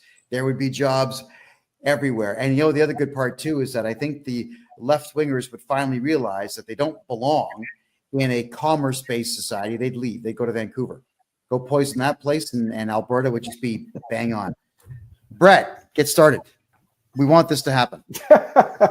Yeah, well, I think banking is a small part of it, but you touched on some other things there. That the police is a problem, the legal system's a problem, taxation's a problem, education's a problem, justice is a problem. Like there is rot everywhere, so it's a big job to fix, and I hope we're on our way to being able to do that. So, yeah. Somebody just commented here in Kick that when I said I pay $30 for a week of groceries, they just paid $30 for one whole chicken. Wow, and I'm not surprised. I'm truly not surprised. So if you're in Alberta, everybody, the only place I could recommend to you right now is buy a cow. Buy a whole cow. Should cost you about $2,400 to do that. It'll last a family of 5 a year and a bit. Buy whole cows. Forget retail. Retail is crazy. Brett, let's talk about Bow Valley Credit Union now, because let's push you a little bit here. You're the first CEO of any bank in Canada to ever speak to me, so thank you for that. And now that we've got you here, talk about what products you offer and why you're better. Sure. Yeah, we touched on that big one that we just launched is the tokenized metals. We call it an e-metals account. And what the benefit of that is you can move back and forth seamlessly between your store of value and gold and silver into fiat currency. We're big proponents of Bitcoin, although we don't have a lot of products and services around that. We see the value proposition there. As far as I know, we're the only financial institution that will lend against gold and silver. So we consider it hard assets. And, that might even answer a bit of your question from earlier, Kevin, it's that truly is, that capital-based, commodity-based lending, when you can lend against your gold and silver. Our board of directors is aligned with our thinking, which is really important. Very freedom-minded and liberty-minded, entrepreneurial spirit. It helps a lot that we have an organization that's backed up with a staff and the board that are aligned in their thinking, and that there's problems in this world, and we're just trying to do our little part to help solve those problems for people. There's limitations on what we can do. You can't really ask us to break the law. We won't do that for you. But the thing is, it's a whole lot better than a lot of what you'd get at another financial institution out there. You can actually get somebody on the phone, which is pretty unique, instead of talking with somebody in Bangladesh. You're talking to somebody in Alberta. All our staff are Albertans. They have a vested Albertan mindset, and we've tried to do things a lot differently from other credit unions, and especially the big banks in Canada. So, and you've got internet banking at your institution there. Yeah, we're a full service financial institution, so pretty much everything that a bigger bank can do, we can do as well. So the simple stuff: email money transfers, Visa, debit cards, all the above. Yeah. Huh, okay. Oh, and an app where you can take a photograph of checks and deposit them. Yep. We have that. We have a lot of people that are still. We're big proponents of cash. We like people using cash. I think cash is going to continue to be very important. And so we are pretty adamant that we want cash services to be used as well, which, a lot of financial institutions seem to be moving away from it, and a lot of businesses too seem to be moving away from cash, which I think is pretty dangerous. So I think it's it's ridiculous to do so. Absolutely. Now we got a great question here in the TikTok room. This is from Ian Brown. He's asking, will you loan against Bitcoin or other crypto? We're not there quite yet. It's the loan to value would have to be pretty low, just because Bitcoin is pretty volatile. But we need a couple of things in place before we can be able to do that. We need to be able to house your Bitcoin with a custodian. So that way, if you can see the math behind that. If you have your Bitcoin and our fiat cash and disappear, that's a problem. So we almost need to have your Bitcoin with a custodian. That can be a big challenge for a lot of Bitcoiners. They want their keys, their coins in their possession. But we are looking at that and trying to go that direction. It might be a bit of an uphill battle with the regulators, but that's something that we are interested in. Is there also, I'll follow up with my own question on this, because I've actually been pestering a lot of mortgage brokers on this. Can we get loans to buy Bitcoin and sit on the Bitcoin, pay the minimal amounts in cash? When the Bitcoin climbs, cash it in and pay off your loan and have the extra Bitcoin over top of it? Is there a way that a bank could actually lend people to buy crypto? Yeah, it's called margining. You see it in the stock market all the time, and you just have to be prepared. And effectively, that's what we're doing with gold and silver in their loans too, where you're margining it, and basically you use it to buy more precious metals. But leverage cuts both ways. I think it's important for people to know that. If it is volatile like Bitcoin and goes down quickly, you might lose your Bitcoin. So, yeah. Okay, that's a fair statement as well. But you're saying it is possible to get a loan and buy crypto with it? Well, not through us yet, but and keep in mind, I'm a pretty firm mindset.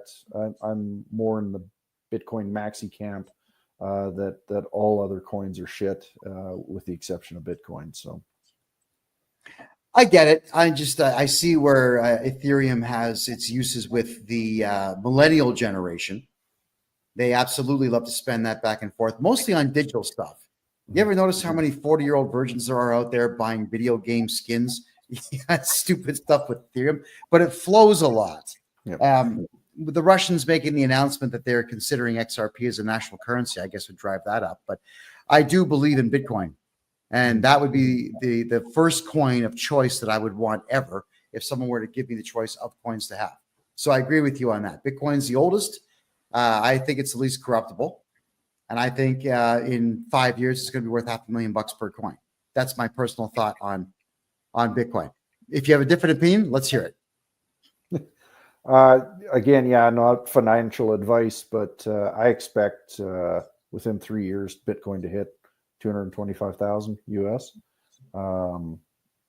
just based on some patterns that have happened in the past. So that's a pretty good risk return. Yet again, this is not investment advice, but yeah, it's got incredible potential. And just regarding XRP, it's got a really, really interesting use case around a medium exchange that I think has the SWIFT payment system and a lot of the banks very concerned with, because a lot of the banks' margin, especially in the US, is made on foreign exchange. And with something like XRP, that basically disappears, right? So I think XRP's popularity is increasing just because the number of transactions per second it can do on the worldwide networks. That's my explanation that was given to me on it. It was something like 44,000 per second, as opposed to Bitcoin, which was considerably less. Yeah. But I don't know if that's true or not. Yeah, I'm not sure on the specific statistics, but the medium of exchange use case is very interesting. I'm not so sure about the store of value case for XRP. Basically, what they've used is a cryptocurrency coin to fund the development of a payment rail system, is effectively what they do. So what's the value of that payment rail system? Right now, it's looking like it's worth about, say, 200 billion Canadian, which might be in the ballpark, but expecting XRP to go to 5,000, and that would imply that the XRP Ripple network would have an intrinsic value of 500 trillion. I think that's a little far-fetched. News to me about the Russians maybe using it as a store of value seems strange to me. The better use case for the Russians, I think, would be for a medium exchange, but that's just from what I understand. So, all right, perfect. And Brett, a lot of people are asking who you are because they can't on TikTok and Kick, they can't see you. So go ahead, let everyone know who you are and how they can find you. Oh, sure. My name is Brett Oland. I'm the CEO of Bow Valley Credit Union. To get in contact with me, just go to Bow Valley CU, the letter CU, like in creditunion.com. If you're interested in getting in contact with me, you can just reach out to the contact section and get in contact with me. And happy to have a conversation with anybody. Unfortunately, we can only help people with their banking within Alberta. But yeah, happy to noodle around a few ideas if anybody's interested. Can people move to Alberta and open an account? Absolutely. Yep. Can they open up corporations and run them out of Alberta and open up an account? Yes, they can. So you can have a corporate, your corporation registered within Alberta, and we can open up an account for you. Yes. Would you look at that? So get a hold of me and I'll help you get the corporation done. Brett's going to get your bank account going for you. Get your money out of the other provinces and spend it in Alberta. Yeah. The chicken wings are better and the women are prettier. There you go. Done. It's a good point, though, because we've touched on it this whole time. Capital flows where it's treated best. And the thing is, all you have to do is beat everybody else. And I think that's what Alberta is doing effectively. It's like capital is going to be treated better in Alberta. Money and people will flow here.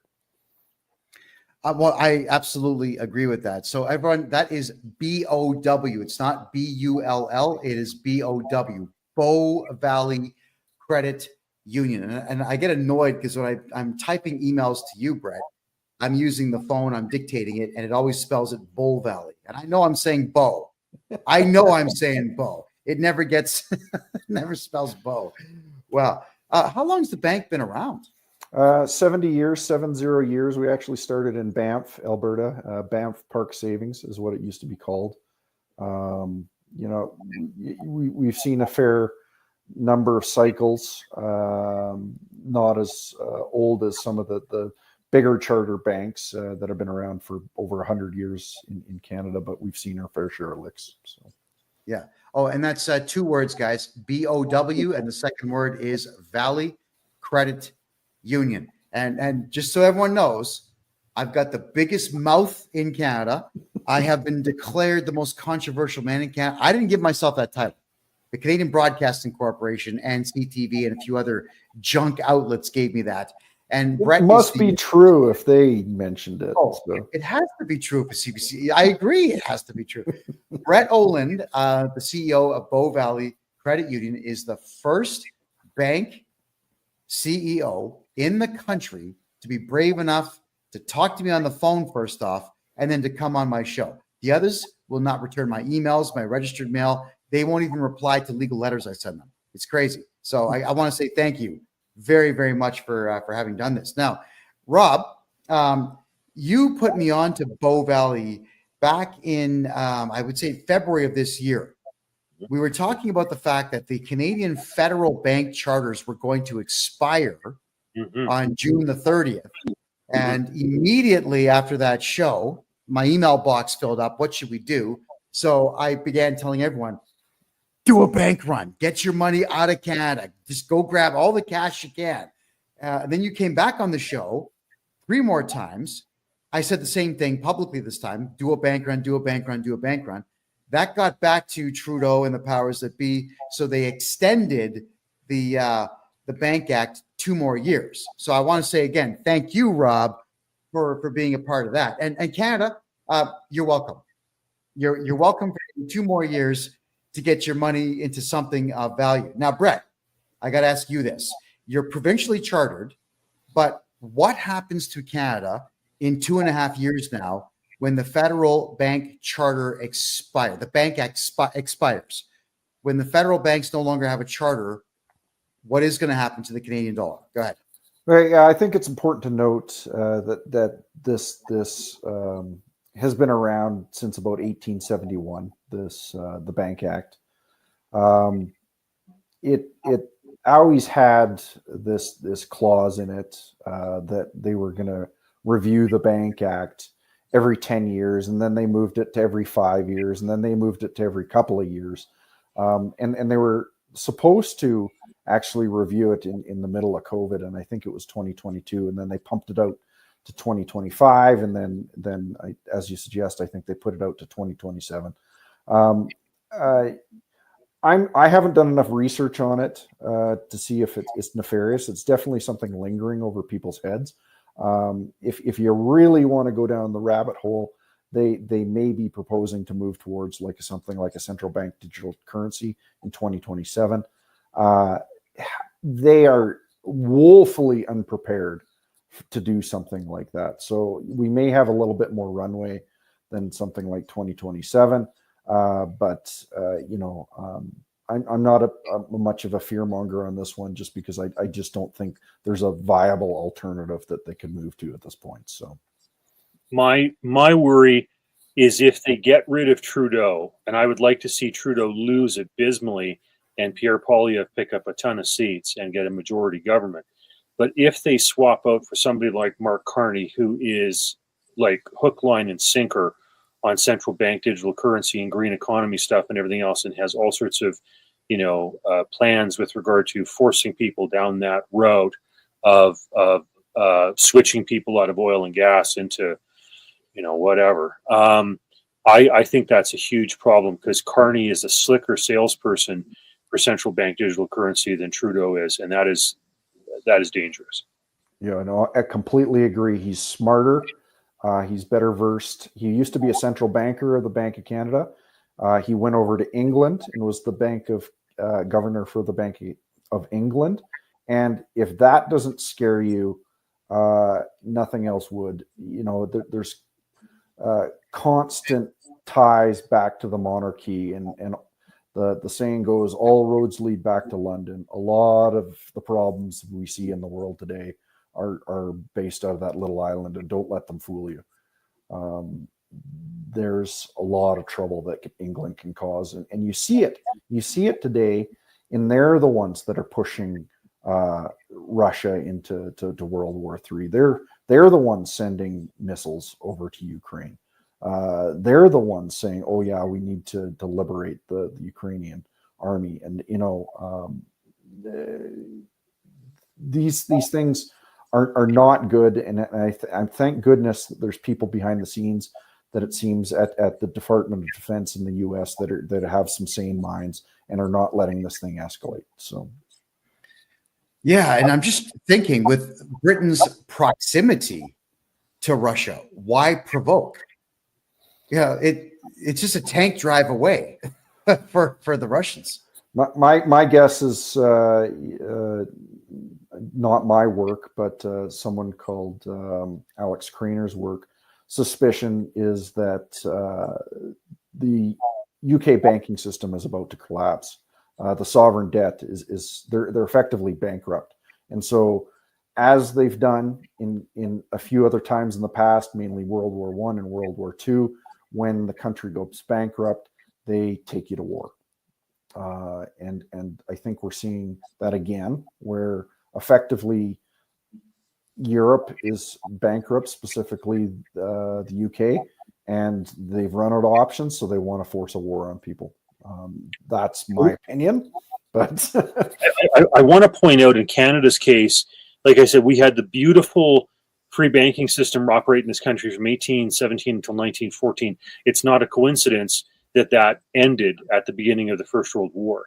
And it's not a coincidence that they brought in the Federal Reserve in the United States after Pierpont Morgan passed away, and with the introduction or whatever of the First World War. So wars they create terrible banking scenarios, right? They debase currency, they cause inflation, all that type of stuff, right? So because of the First World War, we lost the most beautiful free banking system the world had ever seen.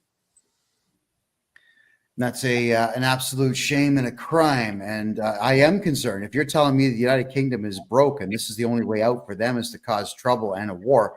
Uh-oh, look out. Now, here's hoping that Uncle Trump is going to stop that nonsense. But he's only one man. So we can't put all of our faith in just one guy.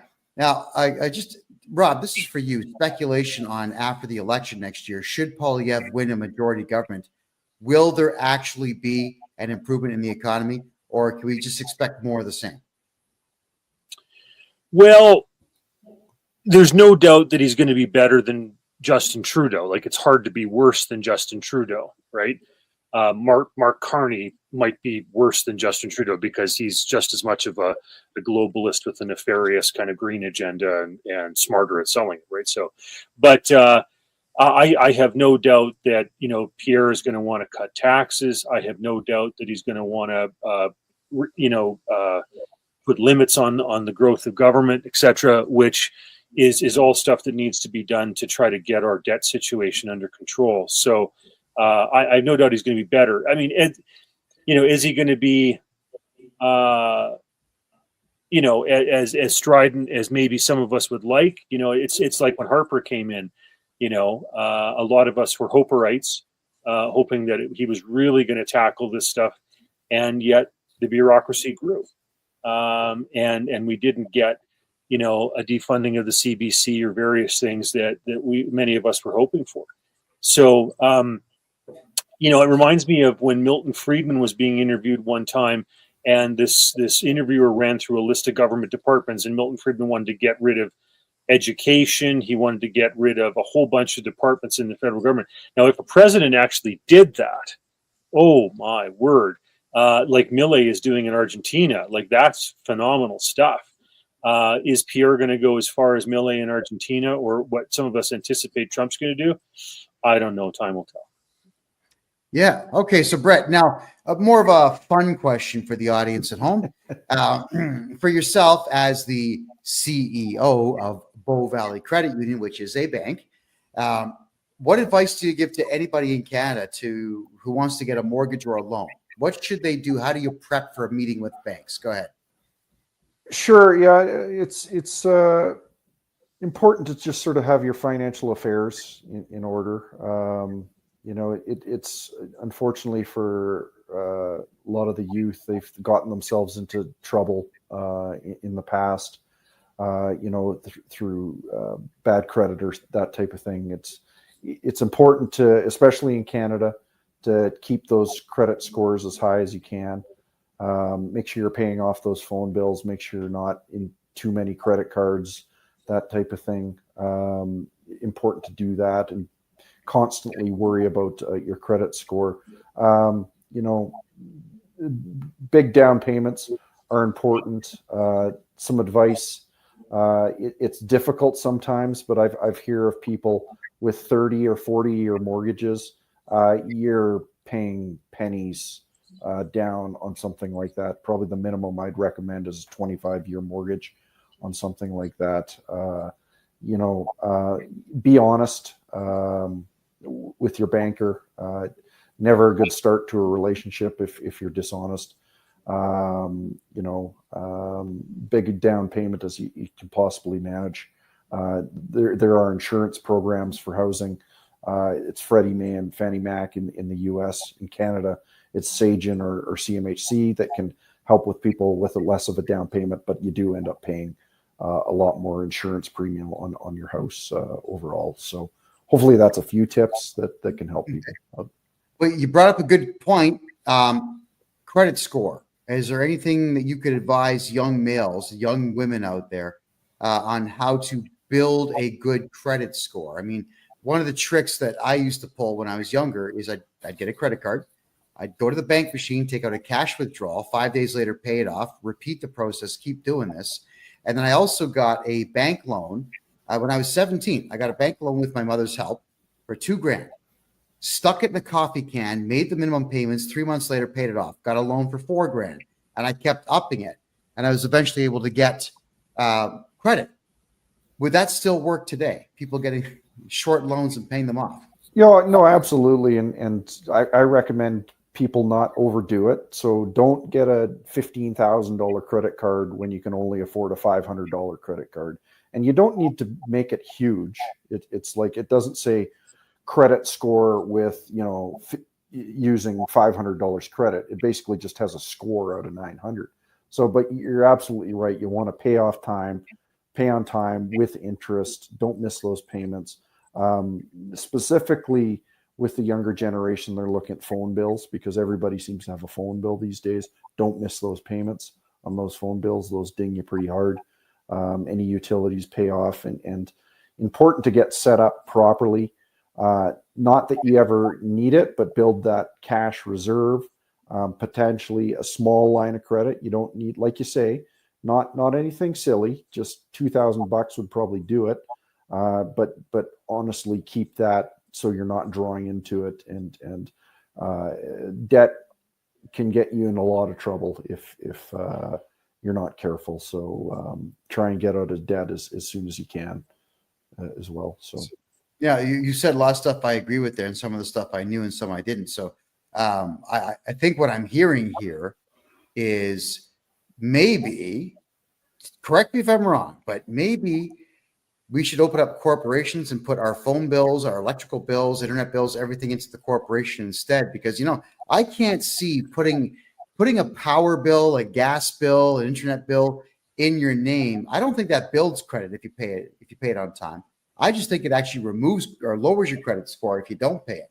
Am I right or wrong on that? Yeah, to some degree, you're right, because the thing is, the more credit pulls that you actually have can actually decline your credit score. So if you go to the phone company and the utility company and a bank and a mortgage broker and all these companies all at the same time, and they pull a credit bureau on you, it can actually decline your credit score just because the algorithm thinks that you're going out to try and grab money wherever you can. So it's important not to do it all at once. But it's not anything I've heard of, but it's not a bad suggestion of sort of de-risking yourself by putting stuff in a corporation that could effectively have a crappy credit score, and you get off having a good, clean one. So, yeah. Oh, yeah. I started doing that almost 20 years ago. There has not been a bill in my name in 20 years in Canada.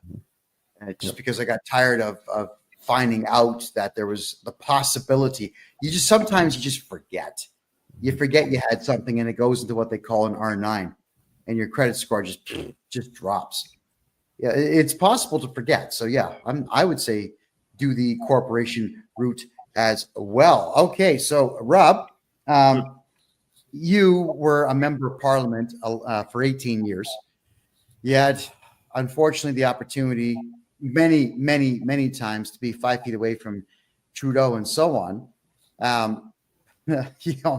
Your experience in politics is absolutely unbelievable. Could you maybe in our last 9 minutes here give your thoughts on what Canadians can do to protect themselves and their families? Please go ahead.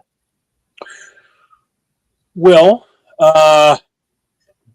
if you can pay in cash and keep cash alive, that's a good idea, because if you get to a point where 90 some approaching 100% of transactions are done digitally, it makes it so much more compelling for those who want to go to a central bank digital currency to advocate for that.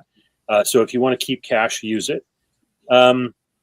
As well, I mean, I certainly have switched out to using provincially regulated financial institutions as much as I can, because the federally chartered banks will just jump to the tune of whatever the CRA and the government wants, whether it's truckers or what have you.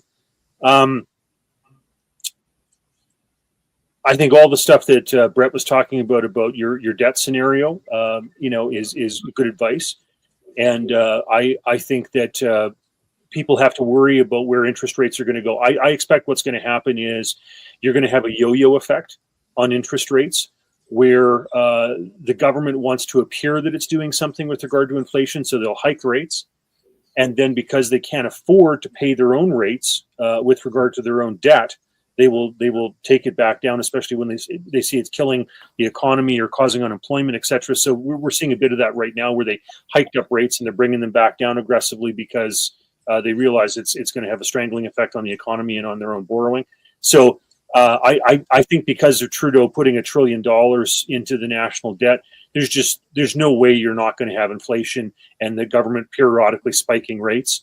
So that's going to be tough on borrowers. So there's a number of things like that. And of course, I can't stress enough what Brett's trying to do, which is to go back to a fractional reserve and to advocate that banks do the responsible thing, even if the government wants to do the irresponsible thing in Carney with a central bank digital currency. I think we need to move back to a fractional reserve. In Alberta's case, I've advocated this, where at first you can make it 1%, and then you take it to 2%, and you take it to 3%. Make it easy for people to meet the hurdles, but to go back with having something that backs up currency as opposed to the fiat we have now, it's a mistake. Canada had a great system going, and we've abandoned it. It's a shame, but I do appreciate you coming out here and telling us all of that. And Rob, we are always going to have solutions here. Rob, how do people find you online if they have any questions for you? I'm on Facebook. I'm the guy in the silver billy Stetson cowboy hat. robforblue@gmail.com is my most used email address, type of thing. Perfect. Rob, wonderful to see you again. Thank you so much for being here. And hey, Canada, you're welcome to Rob for extending with me that Bank Act for 2 more years. Great to see you, and I hope we'll talk to you in a couple of weeks. Sounds good. All right. Thanks, Rob. Take care. Okay, Brett, got me here for the last couple of minutes. Again, I am thrilled beyond reproach to have you here. You're the CEO of Bow Valley Credit Union. You've answered a lot of great questions tonight for people. So please flog yourself. People should be banking with you. You are someone who decided to come on this show, and I represent what we'll say the common man and what the common man expects out of their government, which I think is too much because the government's not prepared to do anything. I just want to say thank you for coming out here, being brave enough to talk to the common man through this show. So please tell everybody how they can reach you and how they can make money with you. Go. Just plug it. Sure. Yeah. It's a lot simpler if you are an Alberta resident, and you can just go to our website, bowvalleycu.com, and nose around a little bit and see what we're up to. I think people are going to be really interested in this eMetals account, where you can basically keep your store of value within gold and silver, but easily transact into fiat currency back and forth, or borrowing against your gold and silver. You can get a hold of me through that website. I am about to start to get a whole lot more active on X, Brett_Oland, at Brett_Oland on X. There isn't a lot of activity there now, but we're about to ramp that up a lot more, just with some little insights and videos of snippets and things like that. And yeah, happy to have conversations with people, even if you're not able to bank with us. Maybe you've got some concerns about what to do financially, and we can help maybe navigate you in the right direction, or thinking about a few things that maybe you want to think about. So. Yeah. And again, everyone, if you open up a corporation in Alberta and you run it out of Alberta, you can have a corporate bank account with Brett Oland and Bow Valley Credit Union. I'm sorry, I'm from Mississauga in Credit Valley. I get those words mixed up sometimes. Wow. God, I have had such a great time tonight. Brett, thank you for answering all my emails. Thank you for talking to me on the phone. Thank you for passing off all the banking information privately in our conversations. And thank you for being here tonight. Greatly appreciate it. Yeah, no, absolutely. And this type of thing is really important. So thank you for hosting, and let's hope we can build a better world, sort of a little bit at a time. So you and I are on the right track with that. And we'll do this again soon, I'm sure. All right. Thanks very much. Thanks, Brett. Have a great night. Take care. Right. What an incredible pair of guests we had tonight. I mean, this is something I've wanted to do for quite some time. And I'm eternally grateful to both gentlemen for being here. And for my American friends who are watching this, I'm a Canadian citizen, born in Toronto, raised right next door in the city of Mississauga, which is an 80-minute drive to Buffalo. I've lived in the United States for 4.5 years of my life. I currently live in Panama. I've been to 12 countries, been to a few war zones in that time. Used to be a full-time journalist, and now I do taxes for Canadians and Americans full-time. I've had a lot of fun traveling the world, but there's also been a lot of heartache and a lot of pain, because Canada is just not an easy country to navigate. Hasn't been for quite some time, but with gentlemen like Rob and Brett coming out to help you navigate a little bit better, I know that you have a few more answers than you had before you got here. And don't forget, everybody, I buy corporate debt. That is correct. If you have a corporation in Canada or in the United States that has tax debt, regional tax debt, sales tax debt, GST, HST, any debts whatsoever, including corporate credit cards, I will buy the company from you. I will take all of your debt away. You get to go right back to zero and start over. Get a hold of me on my website right now at kevinjjohnston.com. I've been studying Canadian tax law for 40 years. I've been studying American tax law for all of this year. God, I know all the tricks now. Let's put your money where it belongs, and that is back in your pocket. Call Brett, put your money in his bank, where at least we know it's going to be safe. My name is Kevin J. Johnston. This is the Kevin J. Johnston Show that runs every single Tuesday at 9 p.m. Eastern Time, right here on freedomreport.ca. I love you all, and good night.